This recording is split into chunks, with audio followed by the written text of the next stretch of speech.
Assalamualaikum warahmatullahi wabarakatuh. Bismillahirrahmanirrahim. Alhamdulillahirabbil alamin.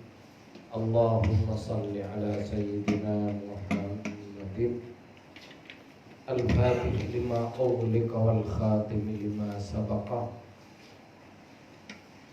nasiril haqqi bil haqq wal hadi ila siratal mustaqim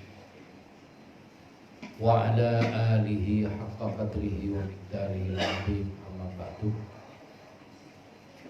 Para ikhwan rahimakumullah, alhamdulillah umur kita masih sampai pada bulan yang sangat dimuliakan oleh Allah Subhanahu wa taala,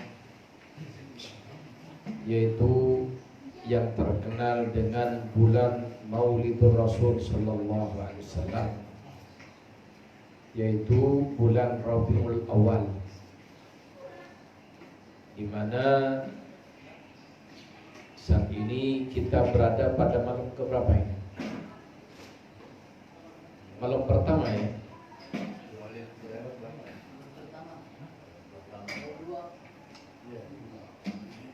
Jadi kita malam ini berada pada malam pertama bulan Maulidur Rasul sallallahu alaihi wasallam. Alhamdulillah, ini juga saya diingatkan oleh para cucu Syekh radhiyallahu anhu, di mana beliau memberikan surat-surat elektronik berupa tahniah ya. Jadi ucapan selamat kepada kita semua, salam kepada Anda semua, di antaranya dari Syed Ahmad bin Umar Maroko. Salam kepada para ikhwan, kata beliau, di mana beliau pernah wadifah dan hailalah di sini. Kemudian juga kepada seluruh ikhwan di Indonesia dan para muqaddam, juga dari Syed Muhammad Tahir Ibni Syarif Ali Al-Salman. Kemudian Syed Tahir yang di Maroko juga kirim salam.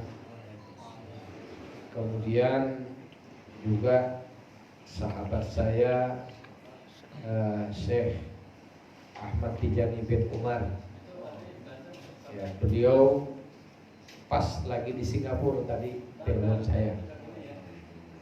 Jadi secara khusus dia kirim salam untuk ikhwan semuanya.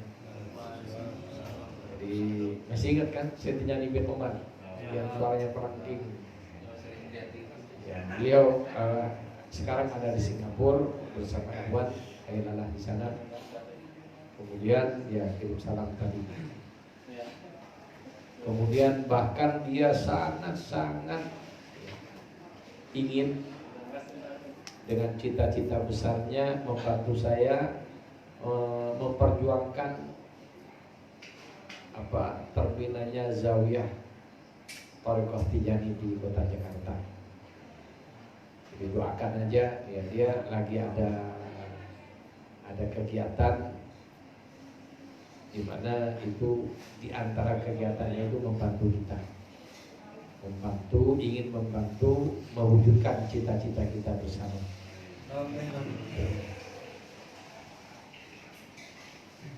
Karena ya saya melalui besan saya yang di Pontianak ini ada tawaran ya, saya dapat kiswah ya, yang pintunya Ka'bah itu semua.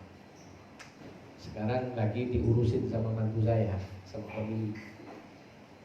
Dia masih di Madinah, insya Allah besok Ahad lihat langsung barangnya, dimana nanti ya walaupun hanya kasih uang seadanya akan dikirim ke Jakarta katanya. Beratnya hampir 1 kintal. Kiswah itu beratnya hampir 1 kintal. Nah, ini ada beberapa peminat yang moga-moga lah ini ya jadi jalan. Intinya Syekh Syekh radhiyallahu anhu akan membantu kita. Cuma kadang-kala kita ini harus bersabar. Itu ya ketika beliau berbarengan dengan apa yang dikehendaki oleh Allah Subhanahu wa taala, apa saja ya jadi. Ya terus terang aja, saya kan memang sudah 3 tahun tidak hadir di Maulid di Habib Ja'far. Saya sudah merencanakan mau hadir, tapi begitu mau hadir, ya uang saya habis karena banyak kegiatan kan kemarin di sini. Itu, ya sekedar yang aja, sekedar info saja. Ya Zainal Abidin itu overstay 6 hari. Nah, dulu hanya 300, sekarang 1 juta per hari. Jadi ya gimana, ya sudah ya. Kemudian ya udah punya ongkos harusnya apa. Kemudian tadi habis Jumatan mau tidur, saya bilang aja ke saya, tolong deh kirimin ongkos. Gitu aja. Kemudian ya alhamdulillah bangun tidur ya kita tidak mikir apa-apa, ya kita hayalalah. Ya alhamdulillah tadi sudah dikirimin sama Syekh radhiyallahu anhu. Insyaallah saya besok akan berangkat. Alhamdulillah tiketnya sudah terbit. Ya, jadi besok siang, besok Sabtu ya saya berangkat. Jadi ya itulah Pak Ikhwan. Oleh karena itu juga ini bagian dari saran adab kita kepada Syekh radhiyallahu anhu. Itu sampai kata Syekh Abdul Rahim Abbasi, kita harus merasakan bahwa Syekh itu benar-benar memberikan pelayanan kepada kita semua, sampai pada makanan yang kita makan itu dari beliau, madan beliau, sampai yang terkecil sampai suapannya ini bagian dari madan dari beliau Syekh radhiyallahu anhu. Cuma tidak usah pakai terlalu macam-macam. Intinya ya kita harus punya cita-cita. Intinya kita harus punya kemauan yang keras. Dan cita-cita ini ya kita kembalikan kepada Allah yang memberi, karena cita-cita dari Allah Subhanahu wa taala. Oh, karena kita ini misalnya saya memberikan support biar kita punya cita-cita, kan gitu kan. Tapi ya ketika Allah tidak memberi kepada Anda cita-cita, tidak ada.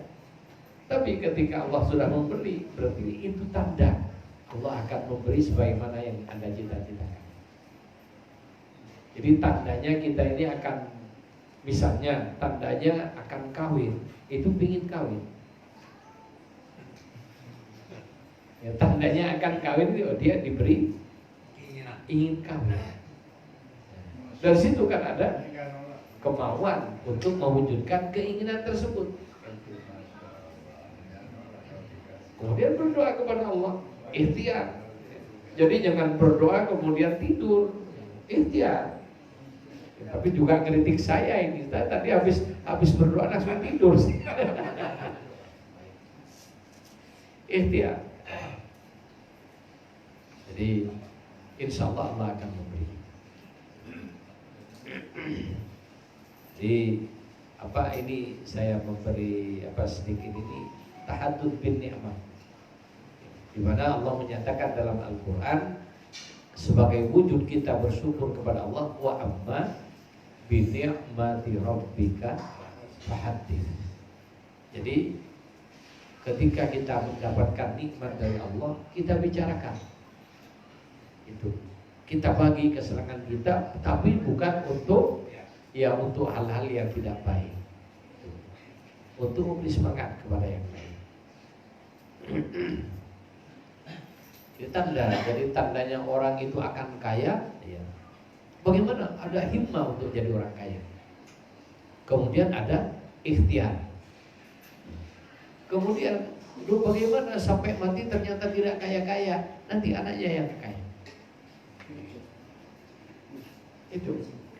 Kalau kita ingin jadi orang pintar, ya kita tidak kebahagiaan. Tapi ketika kita punya cita-cita, diwujudkan, diikhtiarkan, kita tidak mampu, anak kita akan diberi kemampuan. Makanya kan banyak orang-orang gede sekarang ini hasilnya orang tua yang dulu bahkan ada anaknya doktor, bapaknya tukang becak. Tapi cita-cita bapaknya walaupun dia lagi ngayuh becak dengan uang yang sangat terbatas, cita-citanya ada di perguruan tinggi. Boleh hatinya ada di pinggir jalan, tapi boleh fisiknya ada di pinggir jalan, tapi hatinya di perguruan tinggi. Boleh seorang tua lagi ngayuh becak bahkan jadi pemulung sampah, tapi hatinya ada di istana. Ketika dia belum mampu, Allah kasih pada anaknya. Jadi kita harus punya cita-cita yang besar. Dan ini banyak kejadian. Sehingga di antara yang selalu ditekankan oleh abah saya kepada saya dalam masalah cita-cita, saya ditunjukin. Ada di tempat saya ini pesuruh sekolah. Tahu pesuruh sekolah? Ya, yang jaga sekolah bersih-bersih, Pak Kebon katanya kalau di kampung. Tapi anaknya sekarang ada yang sudah jadi kepala sekolah SMA, yang kepala sekolah SD, berapa pokoknya di antara anak-anaknya yang karena banyak anaknya, beberapa orang berhasil. Kenapa? Ya, dia hanya pesuruh sekolah dan jualan es putar itu. Kan ada dulu es putar ya. Dia hanya jualan es putar, kemudian ya Pak Kebon, ya berapa sih gajinya, kecil banget kan. Tapi anaknya banyak yang berhasil.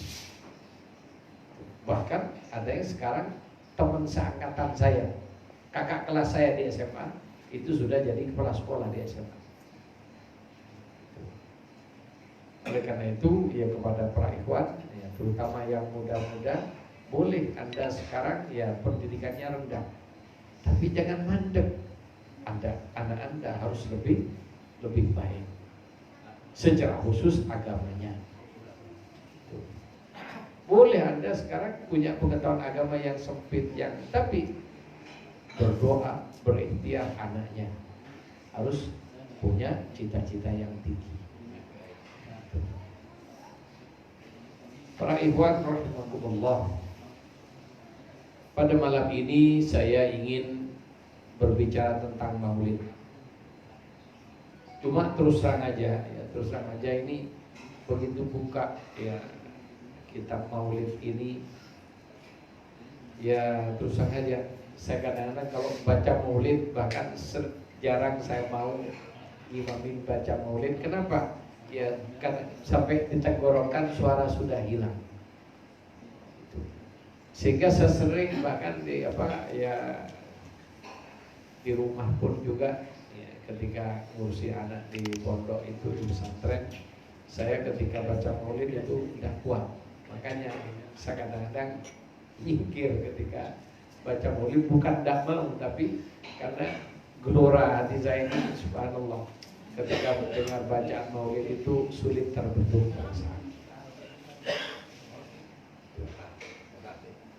Itu tak boleh. Karena itu ayo kita perkuat cita-cita tinggi kita untuk bisa bertemu dengan Rasulullah Sallallahu Alaihi Wasallam. Ya, kenapa kita kok perlu membaca maulid? Kenapa kita kok perlu berbicara sirah nabawiyah, sejarah kenabian? Yaitu agar supaya kita punya mahabbah kepada Rasulullah. Karena tiket kita di akhirat,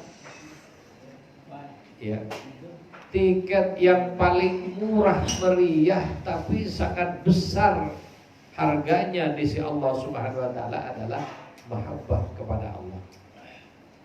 Mahabbah kepada Rasulullah sallallahu alaihi wasallam. Ini akan tetapi mahabbah ini tidak semua orang punya. Walaupun ada ahli ibadah, tapi begitu sudah bicara Rasulullah, bicara sholawat. Saya pernah diundang di acara maulid di Bandung memang sengaja ingin dipermalukan. Sengaja ingin dipermalukan. Jadi begitu saya membaca Innallaha wa malaikatahu yusholluna 'alan nabi, itu ada yang ngasih komando untuk bubar. 3 orang ini ngasih komando. Jadi dia langsung berdiri depan dengan kode ingin minta bubar. Subhanallah. Mungkin hati mereka dipegang ya, oleh barokahnya, oleh madatnya Syekh, dan ada yang beranjak sampai selesai. Akhirnya yang ngajak bubar yang malu, loyor ke belakang. Cari teman apa? Itu. Jadi ada, ya, saya mengalami itu kondisi-kondisi kayak gitu. Sebelumnya sudah ada orang lain, tapi kok tidak ada itu. Begitu saya yang naik ke pentas, kok ada usaha untuk mempermalukan. Tapi alhamdulillah. Jadi para ikhwan rahmatullah. Jadi mahabbah kepada Rasulullah ini tiket terbesar kita. Kenapa? Yuhsarul mar'u ma'aman ahabba. Nabi menyatakan orang dikumpulkan bersama yang disenangi. Kemudian untuk memperkuat ini sabda Nabi Sallallahu Alaihi Wasallam, ada satu riwayat yang dimana sahabat tanya kepada Rasulullah Sallallahu Alaihi Wasallam.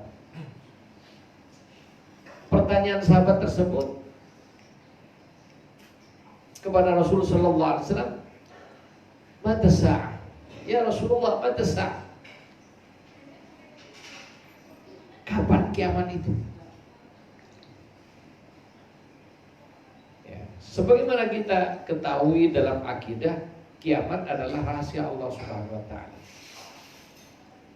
Jadi andaikan ada orang tahu kapan kiamat itu terjadi, tidak boleh disampaikan. Kenapa? Rahasia Allah Subhanahu wa taala. Jadi kalau kita berbicara syariat, siapapun tidak ada yang tahu kapan akan terjadi kiamat. Ini zahirnya akidah dalam Islam. Akan tetapi Nabi adalah orang yang diberitahu oleh Allah dalam banyak ilmu. Cuma ilmu kenabian itu ada yang boleh disampaikan, yaitu ilmu risalah.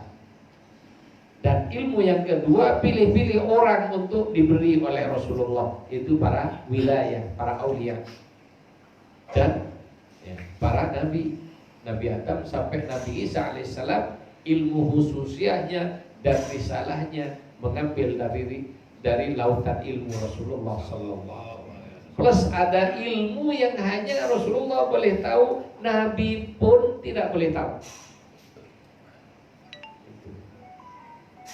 Oleh karena itu, ketika sahabat tanya kepada Rasulullah, mata sa'ah ya Rasulullah, kapan kiamat itu? Rasulullah tidak menjawab tanggalnya, tidak menjawab harinya, ya, cuma Rasulullah hanya memberi tanda-tanda.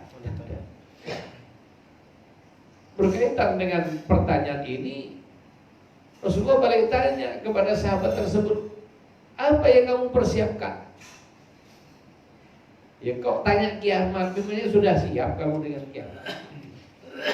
Apa yang kamu persiapkan untuk kiamat ini? Kata Rasulullah. Kemudian sahabat itu pendek jawabannya, tapi sangat dalam nilainya. Apa Pak jawab dari sahabat? Hubbullah wa Rasul. Saya cinta kepada Allah dan Rasul. Ini. Kemudian Rasulullah menyatakan, anta ma'aman ahbabta.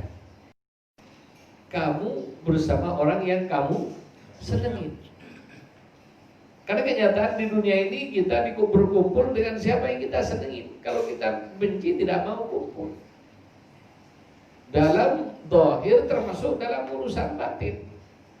Di dunia maya aja grupnya ya grup Jokower sama grup yang anti kan gitu. Tidak pernah bertemu. Ketika ini grup ini bertemu, ya, kelompok ini masuk dalam yang masing-masing saling jadi mati. Yang ada bukan, tapi ketika satu pendapat, satu pikiran, maka jadilah percakapan yang saling menyenangkan. Jadi berkumpul, walaupun di dunia maya bisa berkumpul. Tapi kalau sudah tidak senang, di dunia maya bertengkar, ketemu pun bisa gelut, bisa berantem, bisa saling jotos, bahkan bisa saling celurit, saling bunuh. Ini berakhwat rahmatullah. Jadi modal. Dan di depan di hadapan Allah Subhanahu wa taala modal kita mahabbah kepada Rasulullah SAW. Kemudian apa cukup mengatakan uhibbullah wa rasul? Saya cinta kepada Allah dan Rasulnya. Apa cukup dengan ucapan? Ya, cinta itu bukan hanya ucapan, tapi perlu pembuktian. Bagaimana membuktikan cinta kepada Rasulullah Sallallahu Alaihi Wasallam, membuktikan cinta kepada Allah Subhanahu Wa Taala? Jadi tanda kita cinta kepada Allah Subhanahu Wa Taala, Allah menyatakan, "Qul," katakan Muhammad. Kalau ada orang yang bilang cinta kepada Allah, katakan kepada mereka, "Qul," katakan Muhammad, "In kuntum tuhibbunallah," kalau kalian menyatakan cinta kepada Allah, syaratnya apa? Fattabi'uni. Jadi syarat diterimanya cinta kepada Allah Subhanahu wa taala adalah itba. Apa itba? Manut. Itba, ikut. Ikut siapa? Ikut Rasulullah. Jadi kalau kamu cinta kepada Allah, tanda cinta kepada Allah yang benar adalah mengikuti sunnah Rasulullah Sallallahu Alaihi Wasallam. Apa sunnah Rasulullah Sallallahu Alaihi Wasallam? Quran itu semuanya adalah sunnahnya Rasulullah. Kenapa? Karena yang dilakukan Rasulullah adalah Quran. Karena hulukuhul Quran. Akhlaknya Rasulullah adalah Al-Quran. Jadi kalau ingin tahu Quran berjalan, Rasulullah Sallallahu Alaihi Wasallam berjalannya itulah sesuai dengan Quran. Berdiri, duduk, tidur, diamnya sampai ketika dia angguk pun dia berbuat sebagaimana yang dikehendaki oleh Allah. Dan yang dikehendaki oleh Allah itu sebagaimana dijelaskan dalam Quran. Jadi kalau ingin tahu Quran, itulah lihat Rasulullah. Ingin tahu Rasulullah bagaimana? Itulah lihat hadis-hadis Nabi Sallallahu Alaihi Wasallam. Oh, kita tidak pernah melihat Nabi, maka lihat jejak Nabi melalui hadis-hadisnya. Melalui siapa? Ceritanya para sahabat. Sahabat bercerita, dicontoh, dilihat oleh para tabi'in. Tabi'in dilihat, dicontoh oleh tabi'in. Nah ini dari zaman Nabi, sahabat, tabi'in, tabi'in ini namanya ulama salaf. Ulama apa namanya? Ulama salaf. Setelah tabi'in ini namanya ulama khalaf. Apa namanya? Khalaf. Artinya ulama penggantinya ulama salaf, penerus ulama salaf. Jadi kata khalifah itu pengganti atau penerus. Para ikhwan rahimakumullah. Jadi Allah menyatakan, "Qul," katakan Muhammad, "in kuntum tuhibbunallah fattabi'uni." Kalau kamu benar-benar senang kepada Allah, cinta kepada Allah, fattabi'uni. Ikuti aku. Sekarang kok ikut, kok bukan cinta kepada Nabi? Kan gitu kan? Kalimatnya kok ikut, kok bukan cintai aku, bukan. Tapi ikuti aku. Ada apa di sini? Saya tanya, kira-kira kalau tidak cinta mau tidak ikut? Ya. Jadi ikut itba Nabi itu tanda cinta kepada Nabi. Coba seperti pertemuan 212, 411 dan lain sebagainya, beribu-ribu orang dari jauh.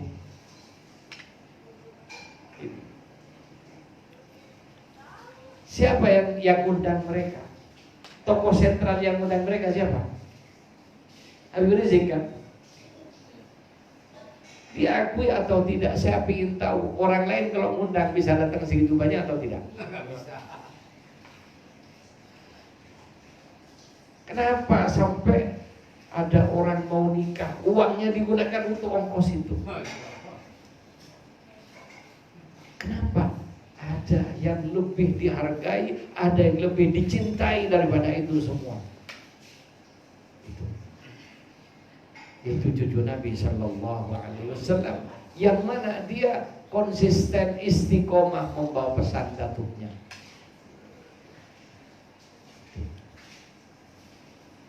Ya kalau ada orang bilang cinta kepada Nabi, kemudian ada cucunya yang benar tak dicintain, dibenci, malah dinyinyirin, apa namanya? Jadi kalau bilang cinta kepada Nabi, mau tidak mau ahlul bait wajib dicintai.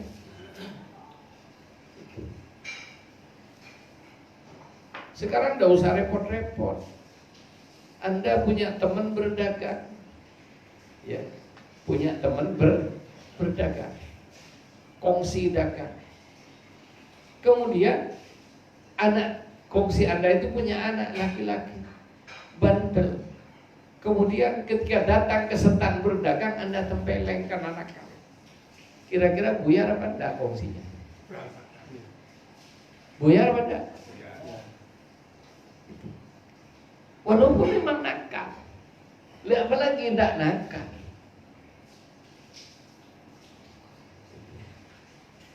Ya termasuk Rasulullah Sallallahu Alaihi Wasallam, ada orang mengatakan saya umatnya, saya ini dan macam-macam ini. Kalau sholat semalam sholat sunnahnya sekian ratus rakaat, silakan. Tapi ketika dia nyinyirin kepada cucu Nabi Sallallahu Alaihi Wasallam, kira-kira manfaat atau tidak sholatnya? Kenapa? Karena syarat cinta kepada Allah itba Nabi, dan tidak ada itba tanpa mahabbah. Itu rahasia dari kalimat dalam Al-Quran, fattabi'uni, ikuti aku, kata Nabi. Orang ikut kalau tidak mahabbah tidak bisa. Ketika kita mengikuti Nabi, bagaimana sholat? Ikut caranya Nabi.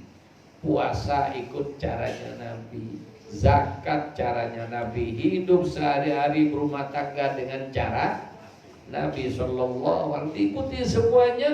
Dan tidak bisa kita menjadikan Nabi sebagai simbol dan panutan tanpa ada rasa mahabbah kita kepada Nabi Sallallahu Alaihi Wasallam. Jadi mahabbah di sini. Ketika kita sudah benar mahabbahnya kepada Nabi, ya, jadi di balik kata itba ini ada rahasia, yaitu mahabbah. Ketika mahabbah kita sudah nyambung kepada Nabi Sallallahu Alaihi Wasallam, maka yuhibbukumullah. In kuntum tuhibbunallah fattabi'uni yuhibbukumullah. Kalau kamu senang kepada Allah, kata Nabi, ikut aku. Allah senang sama kamu. Jadi bilang mahabbah kepada Nabi tidak sholat, ya tandanya tidak mahabbah. Bilang I love you tapi tidak pernah ngasih uang belanja, tandanya apa? Rayuan gombal. Jadi harus ada buktinya. In kuntum tuhibbunallah fattabi'uni yuhibbukumullah. Niscaya Allah senang sama kamu. Kalau kamu benar senangnya pada Nabi, bentuk senang pada Nabi, ikut sunnah Nabi. Dan sunnah Nabi itu Quran.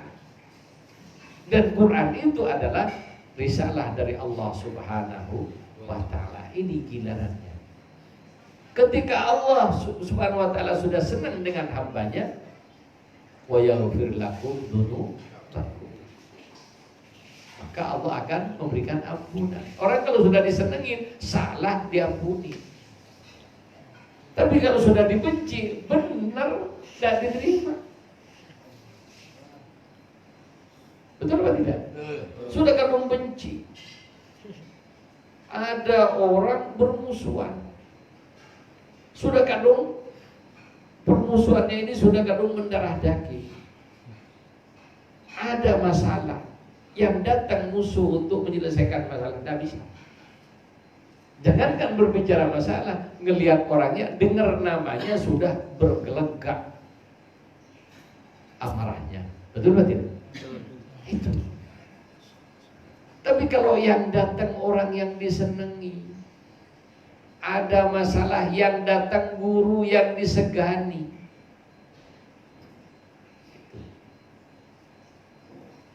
maka ya, langsung turun amarah.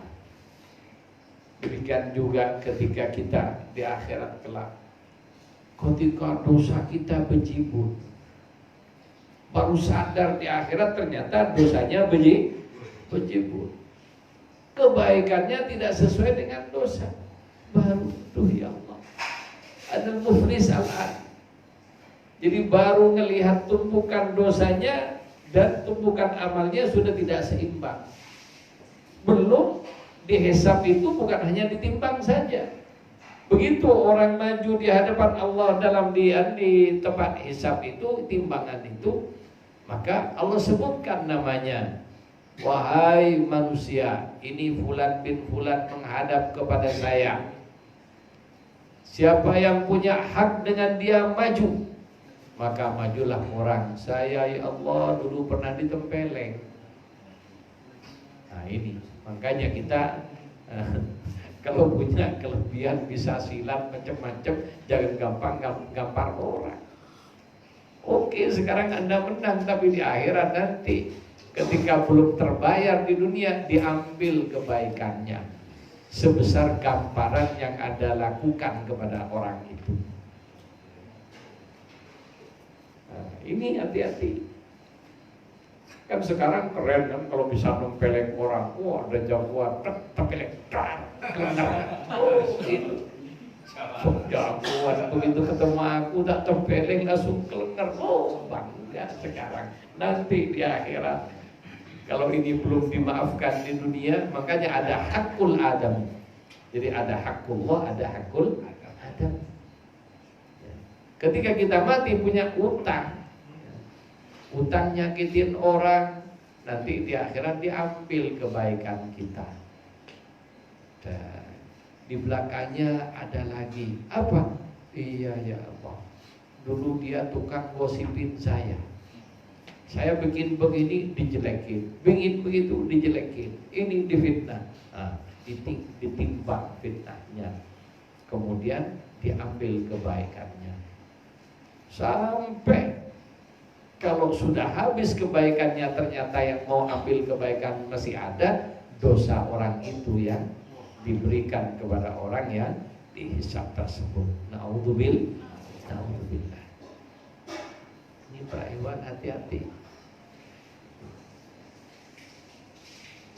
Kemudian ya itulah, disitulah letak rahman dan rahimnya Allah, yang salah satunya melalui syafaat Rasulullah sallallahu alaihi wasallam.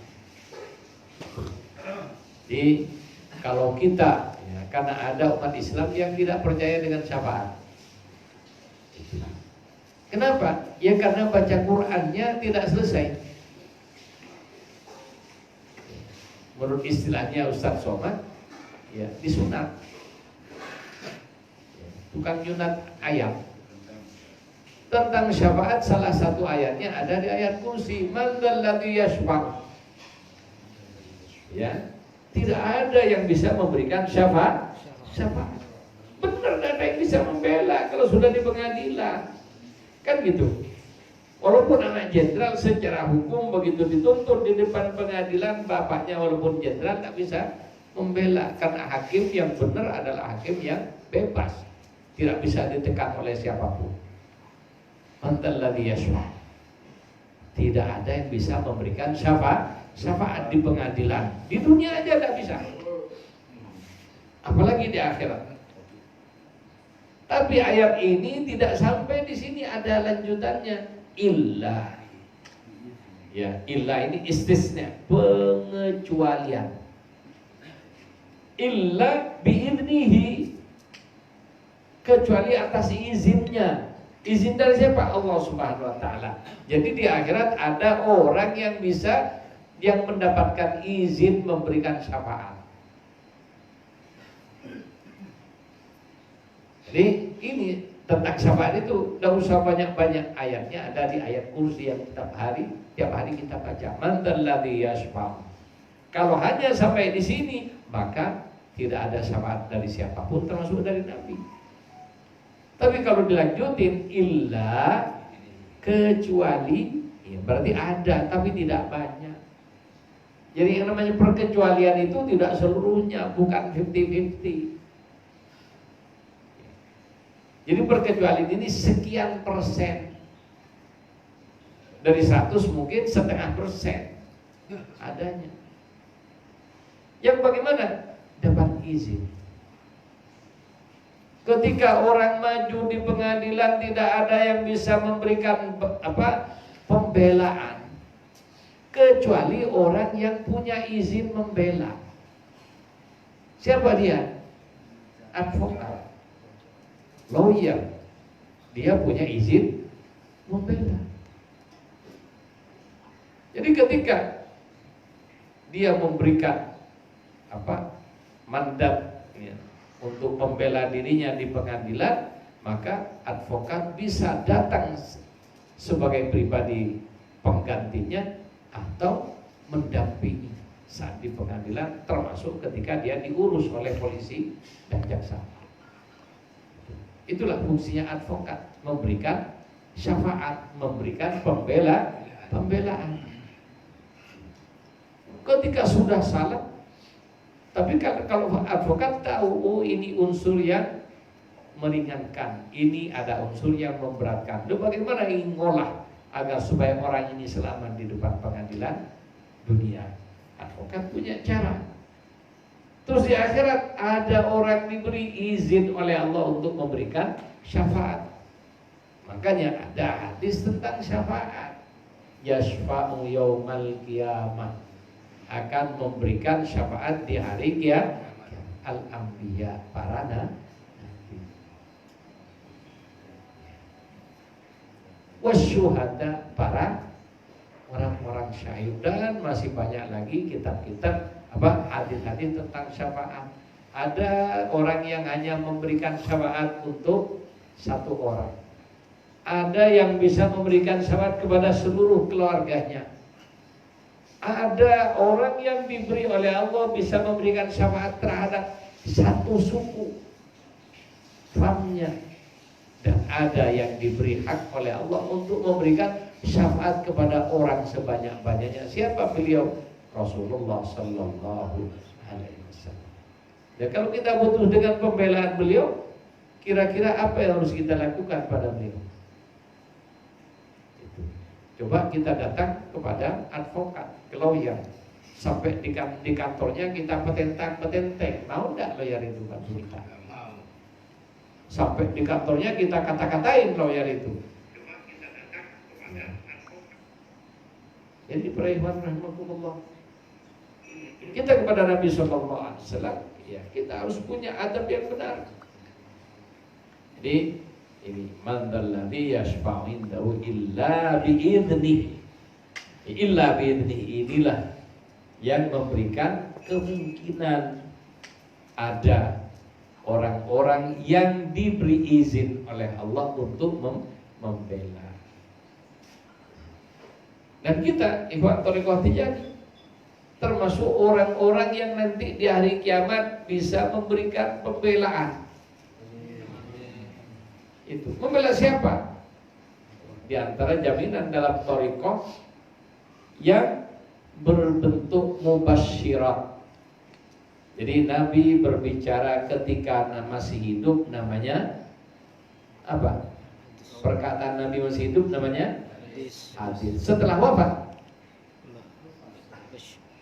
ya, setelah wafat itu namanya bisyarah. Dasarnya apa? Dari Quran. Jadi bukan ngarang-ngarang. Bisyarah dari Nabi bukan ngarang-ngarang. Tidak ada dasarnya. Di surat Yunus ayat 64, lahumul busyra, bagi para aulia busyra, berita gembira. Kapan? Untuk apa? Fil hayatid dunya wa fil akhirah. Untuk kehidupan dunia diberi berita gembira oleh Allah. Oh, fil akhirah, di akhirat juga ada berita gembira untuk mereka di akhirat. Ya. Ini pembelaan syafaat yang diberikan kepada kita bukan punya kita, punya Syekh. Orang yang mengikuti Sayyidina Syekh radhiyallahu an. Jadi orang yang mengikuti dan membaca wiridnya Syekh Tijani. Membaca wirid apa cukup? Tidak cukup dengan syarat-syarat dipenuhi. Karena banyak orang baca wirid Tijani syaratnya tidak dipenuhi. Masih ziarah ke wali lain, nah ini tidak memenuhi syarat, batal. Maka orang tersebut bisa memberikan syafaat untuk siapa? Istrinya.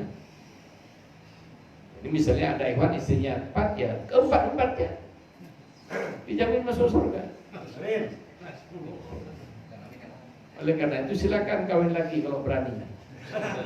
Kalau berani. Dengan catatan. Nanti kayak ceritanya ada ikhwan di Jember.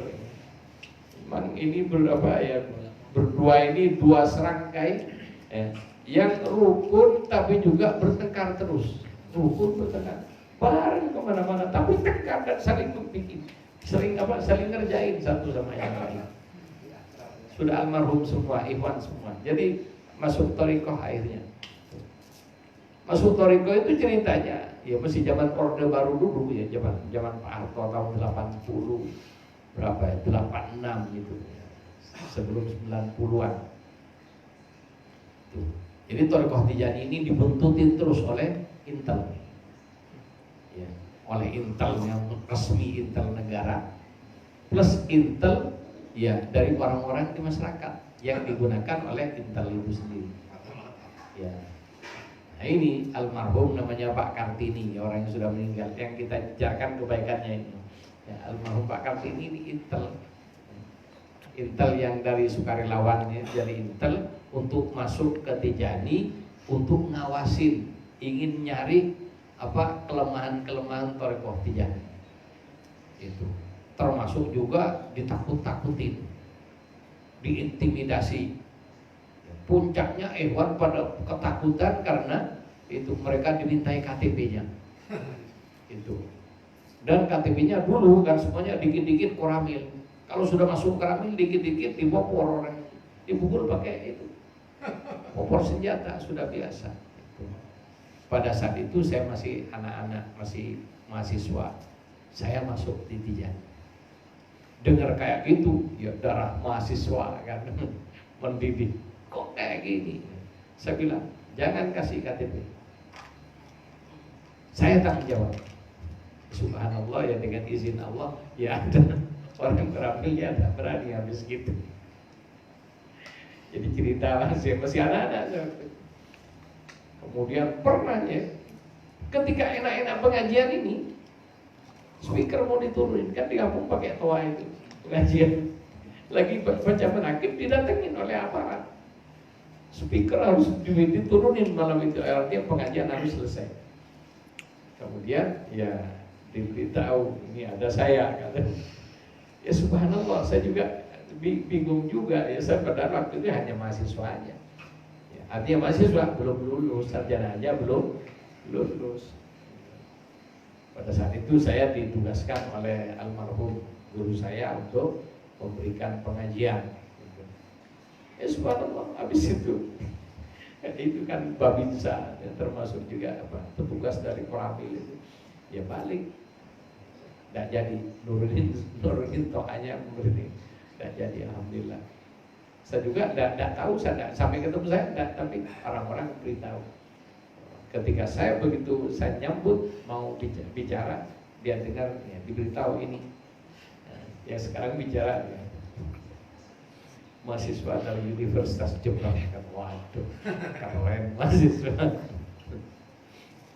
Ya, subhanallah. Jadi mantalah dia. Jadi kita ada orang yang oleh Allah Subhanahu Wa Taala diberi hak memberikan pembelaan. Dan Ikhwan Tijani salah satunya orang yang diberi hak membela. Pertama membela istrinya. Kalau satu ya hanya satu yang dibela. Kalau istrinya lebih dari satu ya berarti lebih dari satu yang dibela. Kemudian anak-anaknya. Itu. Jadi anak-anaknya dibela.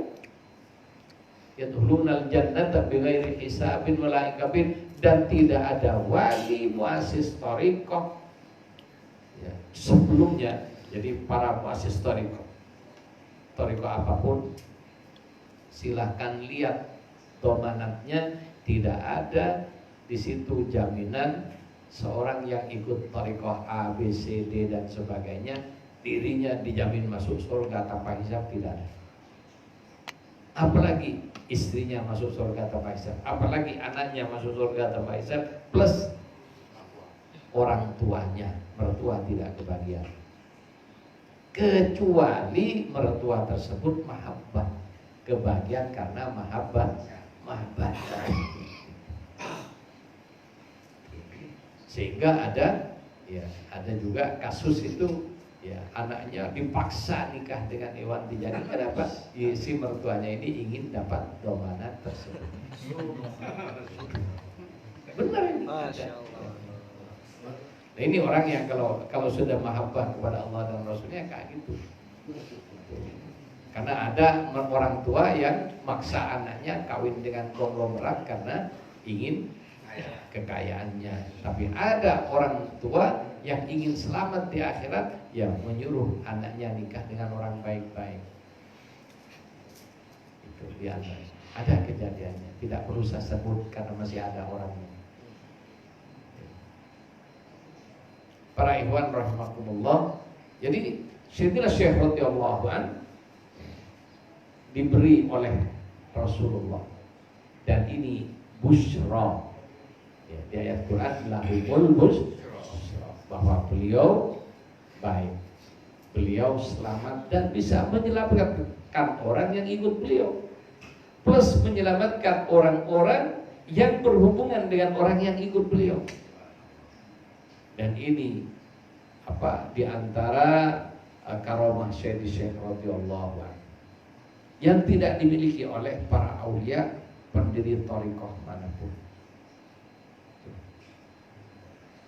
Para ikhwan rahimakumullah, ya kembali kepada tentang Maulidur Rasul sallallahu alaihi wasallam.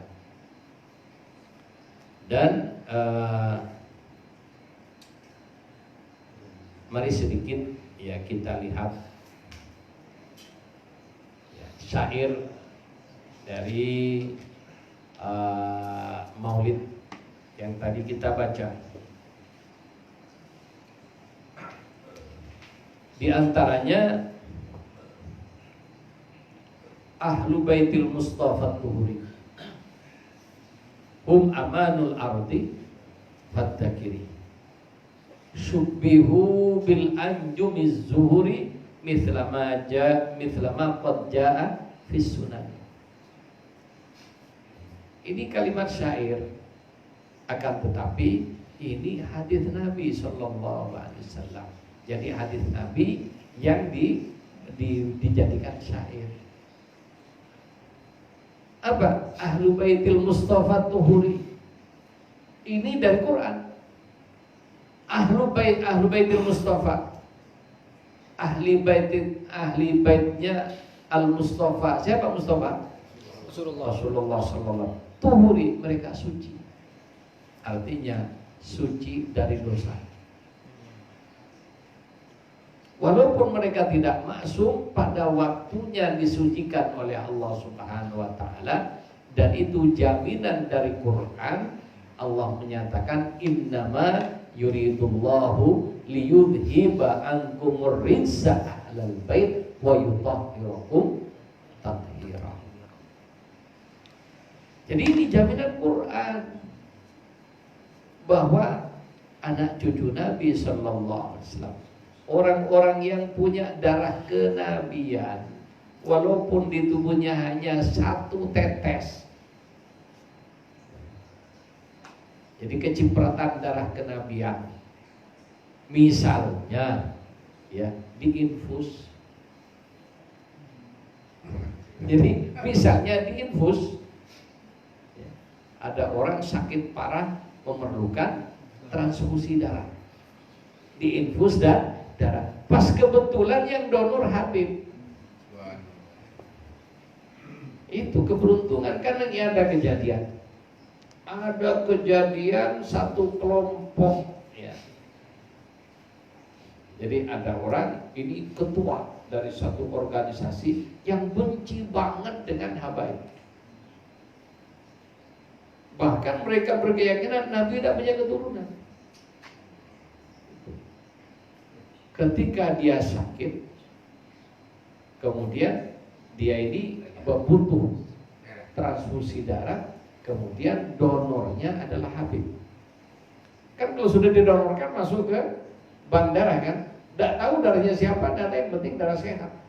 Ketika satu golongan darahnya ditransfusikan, lah ini ya tokoh ya ormas agama yang ya walaupun ormas agama tapi sangat benci dengan para habaib. Dan selalu mengatakan Nabi tidak punya keturunan. Ini ketuanya. Kemudian jadi ada saudaranya ya, yang otomatis satu organisasi dengan dia, bermimpi ya tentang saudara yang sudah meninggal ini. Setelah beberapa hari meninggal, dia melihat saudaranya ini disiksa. Kemudian kenapa kok disiksa? Karena kebenciannya kepada Ahlul Bait, sehingga amalnya terhapus. Karena diantara juga sumpahnya Sayyidah Fatimah Az-Zahra, bagi siapa saja yang macam-macam dengan anak cucunya, akan dia hapus seluruh amal kebaikan, akan dia ambil kebaikan-kebaikan. Itu diantaranya dia bersumpah kepada Allah, minta kepada Allah agar supaya orang yang sebaik apapun, kalau macam-macam dengan cucunya, agar dihapus kebaikan-kebaikan. Dia melihat orang ini lagi disiksa dan sudah di tepi jurang, mau dilempar ke dalam neraka. Tapi malaikat yang lain mendapatkan perintah untuk nahan. Kemudian diperiksa, ternyata di tubuhnya ada darah Nabi. Akhirnya tidak jadi. Nah, ini kejadian ini. Cuma karena ini bersangkut paut dengan organisasi dan macam-macam, tidak saya sebut di kotanya mana. Tapi saya mendengar ya, telinga saya dari guru saya ya, dan guru saya ini dari saudaranya imam di masjid tempat dia itu ya, kan, di masjid tersebut. Jadi ini kejadiannya seperti itu. Jadi bukan apa, ini kenyataan. Ahlul Baitil Mustafa Tuhuri, ini jaminan Quran. Keluarga Nabi itu dijamin suci. Suci dari apa? Suci dari dosa. Minimal kalau sekarang ini tidak benar, nanti menjelang akhir hayat dicuci oleh Allah ya, dengan penyakit, dengan musibah dan macam-macam, sehingga ya nanti terpotong di dunia, sudah terpotong dosa-dosanya, habis karena musibahnya, karena ini, karena itu. Akhirnya ketika mau wafat, dia sudah bersih dari dosa. Ahlul Baitul Mustafa At-Tuhuri. Kemudian yang kedua, amanul ardi fattaqiri. Mereka ini yang memberikan keamanan di muka bumi. Ingat itu. Jadi para cucu Nabi ini menjadikan bumi ini aman. Oleh karena itu Jakarta ini bersyukur banyak habaib di Jakarta. Padahal tanah Jakarta di bawah permukaan laut, tinggi lautnya daripada tanah Jakarta. Itu. Sehingga kalau saya pulang dari pengajian di Ancol dulu, lewat Mangga 2 ada rob setiap sore itu naik air. Kenapa? Lautnya lebih tinggi dari tanah Jakarta. Ditambah lagi dengan banyaknya bangunan dan disedot terus-menerus dengan jumlah yang sangat besar, air tanah di Jakarta makin ini dan tanahnya makin lama makin turun. Bangunannya gede-gede. Itu. Kenapa kok selamat Jakarta? Tempat lain kok banyak yang mengalami tsunami.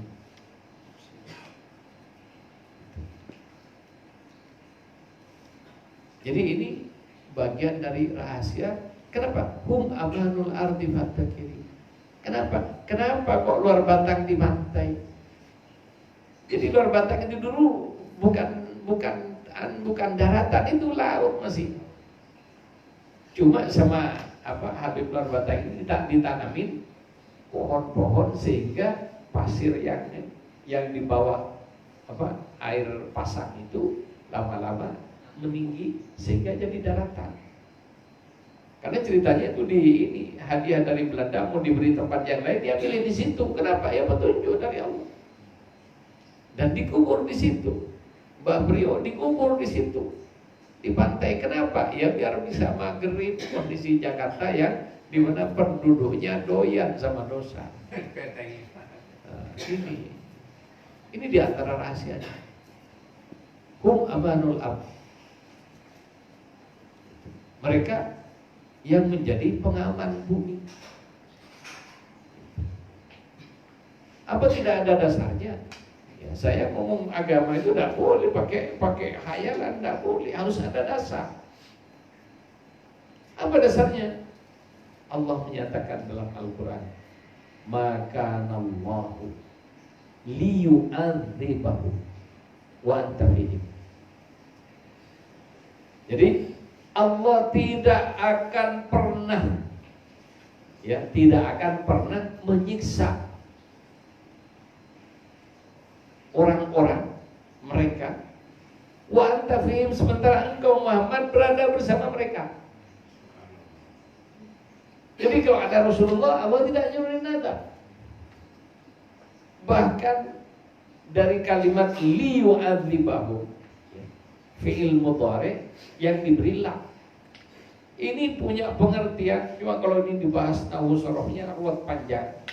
Ya, kita langsung to the point. Ini maksud dari kalimat ini li umakan Allahu liyu'adzibahu. Allah tidak akan pernah, bahkan tidak bermaksud sama sekali.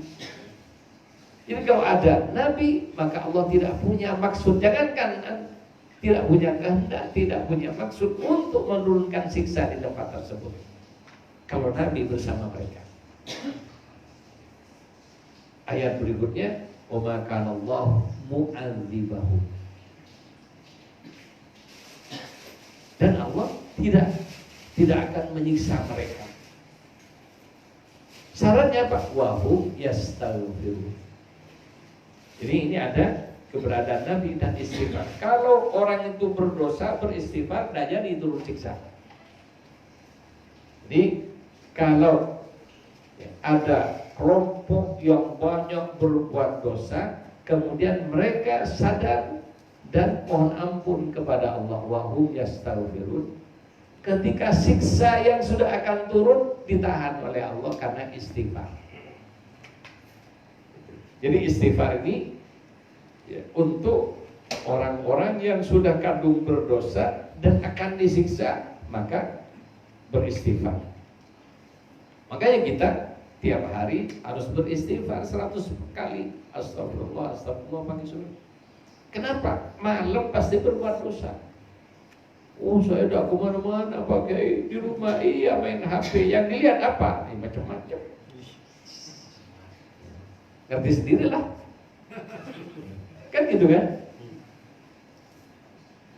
Mesti ada dosa yang nyangkut kita lakukan malam hari. Makanya habis sholat subuh kita beristighfar. Sebelum kegiatan apapun, habis sholat langsung astagfirullah, astagfirullah, astagfirullah. Dan kalau kita beristighfar, maka bala tidak jadi turun. Seharian kira-kira kalau sudah keluar ke jalan ngojek, ya, kan salah satunya ngojek, sopir omprengan, dagang pinggir jalan kan, tidak ada dagang dalam rumah, tidak ada, rumahnya dikunci, nggak ada, dibuka kan rumahnya.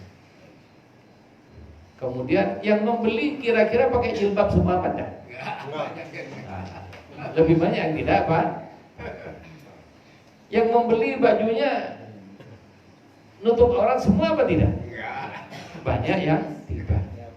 Yang ngojek ketika enak nyetir sambil baca surat Fatih, kan gitu kan? Adalah ceriut, roknya pendek, warnanya kinyis-kinyis karena perawatan kan orang sekarang. Itu. Kalau merem nabrak, kan gitu kan? Ini kenyataan, merem nabrak, melek ngelihat. Oke, ngelihat pertama bonus, kan gitu. Tapi ngelihat lagi dosa. Masalah. Ini kenyataan. Makanya ya kita di akhir zaman tidak bisa mengelak dari dosa. Jangankan orang awam, kiai-kiainya sudah kena banjir dosa.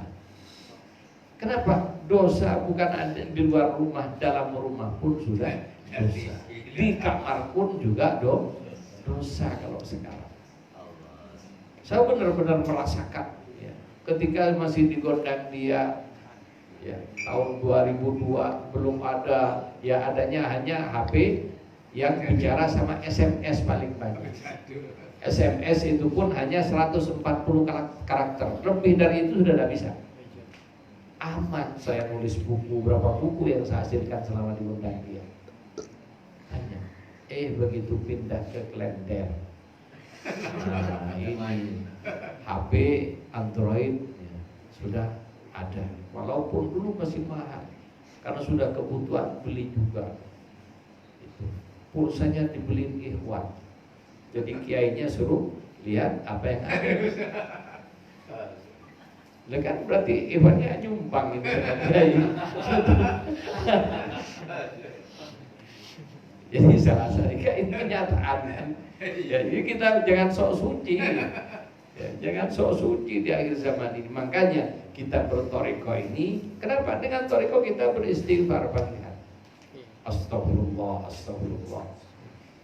Kemudian baca walifah. Astaghfirullahaladzim alladzi la ilaha illa huwal hayyul qayyum. Titik. Tidak ada wa atubu ilaih. Padahal orang yang umumnya baca wa atubu ilaih. Kenapa kok begitu? Yang merancang murid Tijani ini Nabi, yang menentukan astaghfirullahaladzim alladzi la ilaha illa huwal qayyum juga Nabi kepada Sayyidi Syekh radhiyallahu anhu. Kenapa kok tidak ada wa atubu ilaih? Ketika Anda mengatakan wa atubu ilaih, ya, dan saya bertaubat kepadamu ya Allah terhadap dosa-dosa itu. Nah, ini ada berapa hal yang harus dilakukan oleh orang yang bertaubat. Pertama, orang bertaubat itu sadar dengan dosanya, ngaku kepada Allah Subhanahu wa taala kalau selagi banyak dosa, sadar dan ngaku. Yang kedua, ini bisa kan? Kita sadar kalau banyak dosa kan, bisa kan?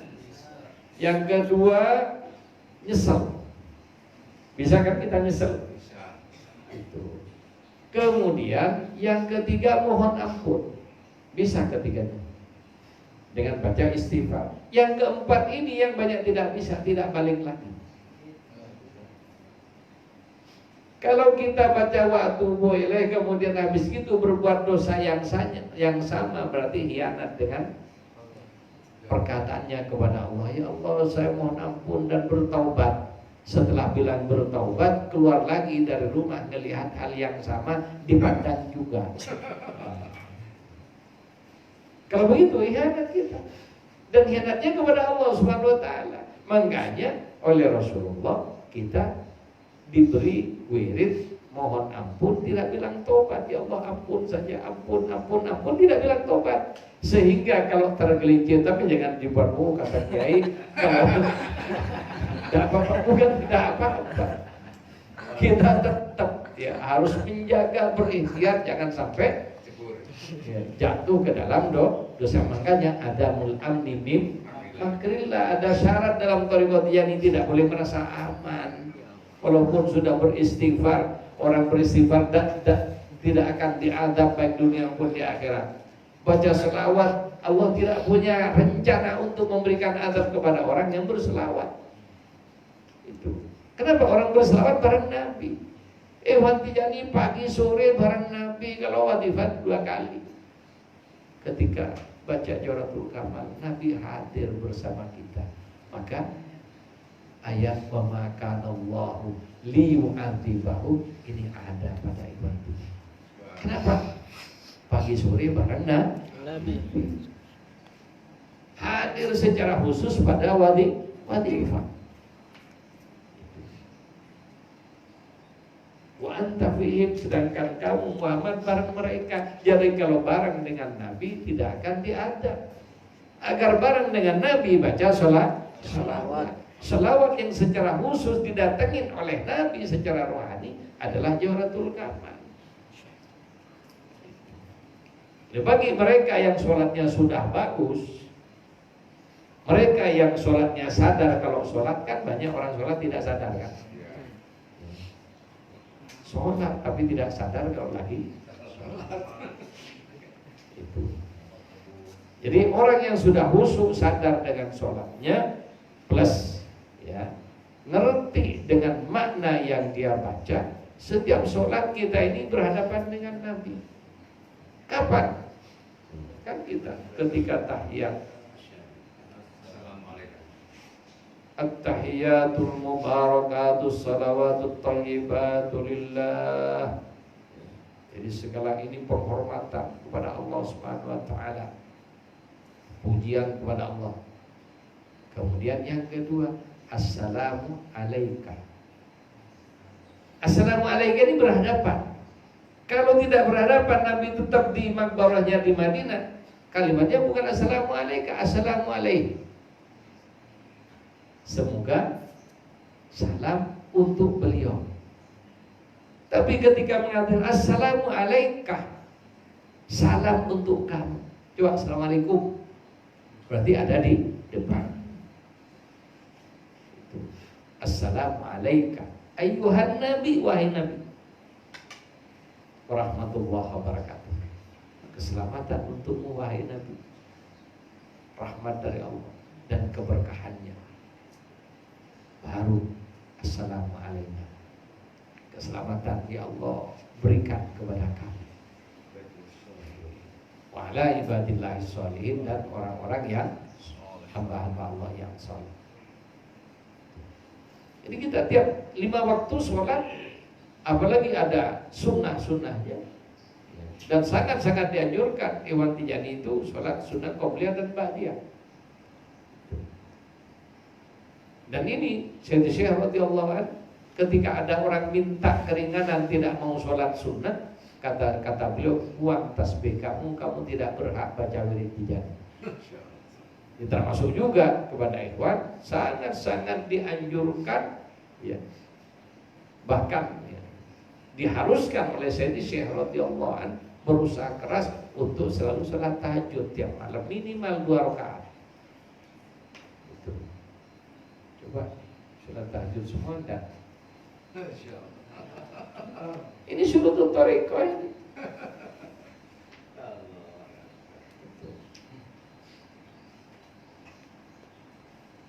Hebat, pagi kalau tidak saya apel tidak bangun. Baru krik itu pun kalau belum dioprak-oprak belum bangun juga ya. Jadi kalau kita mau tijani benar, di antara ikhwan tijani itu ya, wajib ikhtiar sekuat tenaga bisa sholat tahajud walaupun hanya 2 rakaat. Jadi misalnya setengah jam sebelum subuh bangun, itu usah banyak-banyak. Subuh jam 4 beri alarm, jam 3.30 ada waktu 30 menit. Wudhu di kamar mandi sak kencing-kencingnya 10 menit selesai. Kan betul ya? Nah, baru habis itu sholat tahajud. Walaupun di ujung, tapi ingat ujung itu paling bagus. Paling utama sepertiga malam terakhir sebelum masuknya waktu subuh.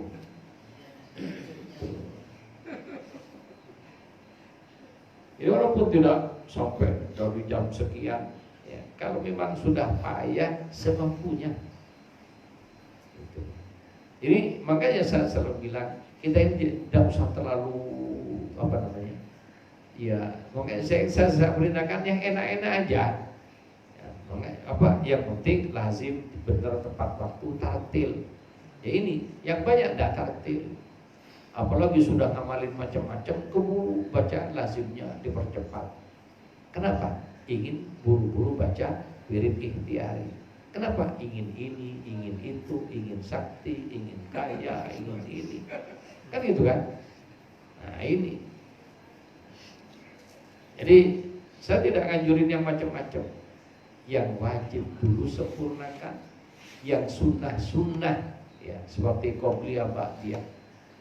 Sunnah sholat malam, sunnah sholat duha, sunnah sholat isyraq, sunnah puasa Senin Kemis kalau mampu, sunnah puasa-puasa yang lain, misalnya mau puasa Daud kalau mampu silahkan, tapi ukur dulu ya. Jadi yang istiqomah yang penting.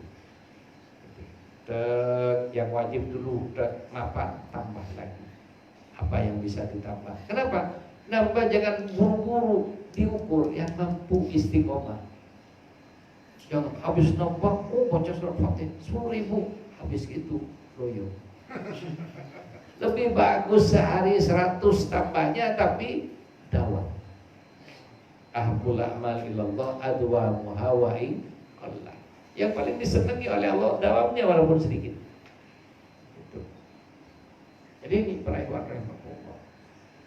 Jadi kita dalam thariqah Tijani mahabbah kepada Rasulullah sallallahu alaihi wasallam itu syarat utama, ya. Syarat utama.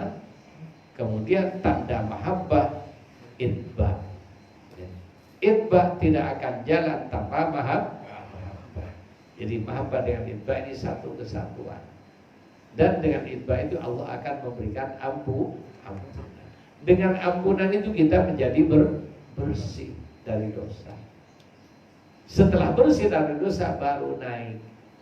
Waraka ala maqami jalla'an wasfil lisani. Waraka. Jadi tarqiyah. Waraka naik jiwanya.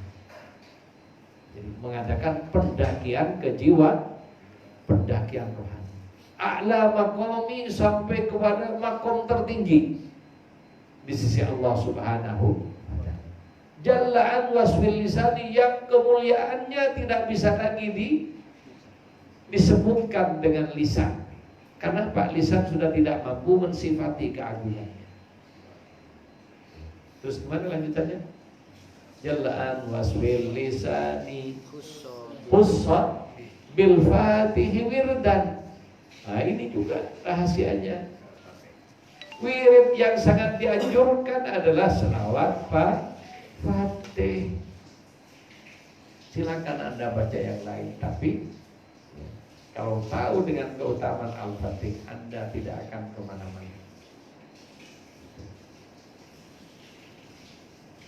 Usobil Fatih wirda, usobil Fatih wabi kurbin wabatadani.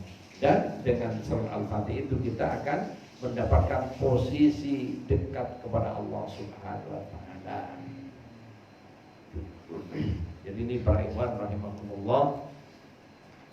Kemudian ya, kita lanjut dengan yang qasidah tadi, Ahlul Baitil Mustafa Tuhuri, hum amanul artifat takiri. Lah yang kita ikuti ini Syekh Tijani Ahlul Bait. Ini juga karena banyak ikhwan Tijani tidak sadar kalau yang diikuti adalah Ahlul Baitil Mustafa Tuhuri. Sehingga ketika ketemu Habib yang lain masih tolak-tolak. Kemudian berlebihan, bukan tidak, tetap kita wajib menghormati seluruh habaib. Tapi guru harus diutamakan. Nah, itu. Ketika kita sebagai warga Indonesia wajib hormat kepada seluruh gubernur karena mereka adalah pejabat negara. Tapi penduduk Jakarta wajib lebih mengutamakan gubernurnya sendiri. Itu. Ngerti maksudnya? Kalau kita punya urusan, jangan datang ke gubernur lain. Urus KTP orang Jakarta, urus di Bekasi, bisa apa enggak? Enggak bisa. Orang Tijani ya ke gubernur Tijani. Jadi tertib administrasi. Bukan pokoknya langsung ini Habib iya. Oh ini wali iya. Tapi perlu Anda ingat, Anda ikut wali dan punya aturan. Karena ada seorang kiai yang ikut seorang Habib, dia bilang pada saya, Habib ini wali ya. Saya senang bareng dia karena saya mendengar sendiri ada seorang ulama besar Habib dari Mekah dan memuji beliau di depan saya. Makanya dari situ saya punya tekad yang kuat untuk selalu mendampingi beliau. Saya bilang batal thariqah intik. Kenapa? Ya kita tidak boleh iltifat dengan wali yang memang wali, wajib kita hormati kewaliannya, tapi tidak boleh diikuti. Gubernur Jawa Barat walinya Jawa Barat. Jadi pemimpin tua wali. Tapi kita orang DKI boleh enggak ngurus KTP di Jawa Barat? Jadi kita ngurus di DKI. Itulah tertib administrasi. Hormatnya tetap hormat, pejabat. Demikian juga kepada para aulia, para syurafa, para habaib, kita wajib hormati mereka, tapi tidak boleh istibdad dengan salah satu dari mereka jika bukan dari Tijani juga. Tapi maksudnya ya, ini penting ini. Makanya ketika baca ini, ya, kemudian para habaib, para syurafa ini subihu bil anjumiz zuhuri. Mereka bagaikan anjum. Apa anjum? Dari kata nujum. Apa nujum? Bintang. Jamaknya anjum. Zuhuri yang berkilau, mereka bagaikan bintang-bintang berkilauan. Mislama qad jaa fi sunani, sebagaimana telah dijelaskan dalam sunan. Apa? Sunan Turmuti, sunan ini. Jadi dalam hadis-hadis Nabi. Kenapa? Ya, cucu Nabi, para ahlul bait ini oleh Allah dibuat bertebaran di muka bumi. Dan mereka keberadaannya laksana bintang di langit. Bagaimana fungsi bintang di langit? Sebagai petunjuk arah agar supaya tidak tersesat di tengah hutan dan di tengah lautan. Coba tanya kepada orang yang lagi berlayar di tengah laut, sulit mana utara mana selatan, dan menoleh ke barat ke timur, tidak ada daratan. Karena ingin kembali ke pantai di mana dia tadi berangkat berlayar ingin berlabuh di situ, maka orang yang biasa melaut itu punya ilmu ya yang disebut dengan astronomi, dan salah satunya astronomi itu untuk menentukan arah dan menentukan di mana dan kemana kita harus berjalan. Sehingga cucu Nabi ya, Ahlul Bait ini bisa dijadikan rujukan biar tidak tersesat ketika akan kembali pulang ke kuburan. Ngerti maksudnya? Jadi biar agama kita tidak sesat dan ikutilah mereka. Kenapa? Hum amanul ard mithlama qad jaa fi sunan. Dalam hadis-hadis seperti itu. Kemudian ya ini yang agak sedikit ayat syair bait berikutnya, wasafinu lin najati idza. Kenapa? Cuma ini kita ketika baca ini kita tingkatkan dengan Syekh Tijani radhiyallahu anhu. Jadi ingat kalau baca Maulid ini, Maulid At-Tibai ini yang menulis ada seorang Habib Syekh Abdullah Al-Haddad, dan ini terus terang aja memang asrornya sangat tinggi. Di antara selawat Maulid yang punya asror sangat tinggi ini itu. Jadi cuma kita harus belokkan kepada Syekh radhiyallahu anhu. Usafinu lin najati idza hifta min tufani kulli adab. Usafinu lin najat.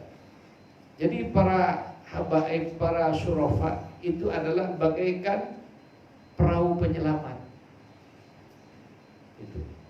Perahu yang menyelamatkan kehidupan kita di tengah-tengah lautan yang penuh dengan ombak, penuh dengan di bawah laut yang dalam itu ada ikan yang berbahaya dan macam-macam. Dan perahu-perahu penyelamat itu adalah para habaib, para cucu Nabi. Itu.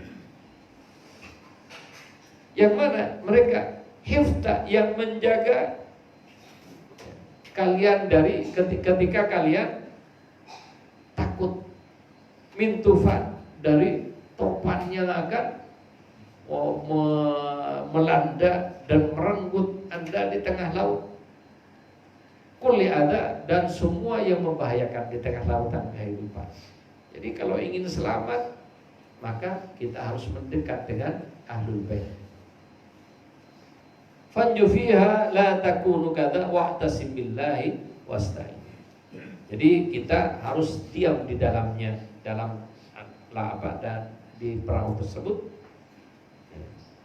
Kemudian kita harus berpegang teguh terhadap Allah dan pertolongan Allah Subhanahu wa taala dengan mengikuti sunnah-sunnah Rasulullah yang dibawa oleh mereka sebagai contoh nyata di depan kita. Rabbi fa'fana, ya Allah berilah kami manfaat bibarakatihim, dengan keberkahan mereka. Tapi kita harus tahsis ya ketika ini kepada Syekh Tijani dan keturunan Syekh Tijani dan para ulama dan syurafa dari kalangan Tijani. Jadi Rabbi famfana bibarakatihim, ya Allah berilah kami manfaat dengan berkah mereka. Kalau Anda berkah mereka ditujukan dengan orang lain, batal thariqahnya. Nah ini. Tapi ketika kita bibarakati Syekh Tijani radhiyallahu anhu dan para muqaddam dan para ulama Tijani, jalan thariqahnya. Wahdinal husna bihurmatihim, dan berilah kami petunjuk kepada pekerjaan yang baik dan kebaikan ya dengan kehormatan mereka. Wa minna fi tariqatihim, dan matikan kita dalam tariqah mereka. Wa mu'afatim minal fitani, dan berilah kita keselamatan dari fitnah dunia ini. Jadi ini para ikhwan rahimakumullah, sekilas tentang Maulidun Nabi sallallahu alaihi wasallam. Di mana kalau kita berbicara Maulid ya, kita berbicara lautan ilmu dan lautan rahasia agama ini yang dalamnya tidak terjangkau oleh siapapun. apalagi luasnya. Semoga kita oleh Allah diberi mahabbah, walaupun hanya seujung kaki semut. Tidak usah banyak-banyak, dapat mahabbah seujung kaki semut aja, kita ini sudah jadi orang yang baik dan istiqomah. Tapi kalau sebesar semut, Anda tidak akan pernah beranjak dari tempat sujud Anda. Jadi karena Anda masih mau ngantor, masih mau ngojek, jangan banyak-banyak mintanya. Itu masih mau jahit, jangan banyak-banyak mintanya. Lupa sama jahitan nanti. Lupa sama ini. Kenapa? Ketika Anda sudah sampai dengan mahabbah, Anda ya ketika sujud lupa waktu, lupa. Jadi bisa saja zuhur Anda bisa setahun tidak selesai. Kalau sampai Anda dapat mahabbah sebesar semut aja, satu sholat zuhur Anda 2 tahun tidak akan selesai. Kenapa? Anda lupa kalau lagi sujud sudah sekian jam. Kenapa? Nikmatnya sujud, nikmatnya mahabbah kepada Allah. Nah, ini yang tidak akan bisa. Loh, orang ketika sudah lupa itu lepas dari hukum. Makanya ada di antara para aulia ada 40 tahun sujud tak diangkat kepalanya. Lu kapan zuhurnya? Kapan asarnya? Itu bagaimana? Dia mereka orang lupa itu diangkat kolam. Jadi orang lupa itu tidak dicatat, sudah lepas dari. Kenapa? Orang lupa ya sama dengan orang gila juga. Ketika sudah tergila-gila cintanya, lupa segalanya. Makanya karena ya masih berharap normal, udah seujung kaki semut aja udah bagus. Istiqomah sudah pasti. Itu. Karena mahabbah ya. Jadi subhanallah ya. Saya tidak berani terlalu jauh lagi bicara ini, terus saya aja ini sesuatu lautan ilmu dan lautan rahasia Allah Subhanahu wa taala, dan semoga kita bisa mencicipi walaupun sedikit yang akan membuat hilangnya haus dan dahaga kita akan mahabbah kepada Allah Subhanahu wa taala, menjadi obat yang akan menenangkan kita sehingga kelak pada waktunya kita kembali kepada Allah dalam kondisi cinta dan dicintai. Kondisi di mana kita sedang mahabbah kepada Allah, mahabbah kepada Rasulullah, dan sebagaimana janji Syekh Tijani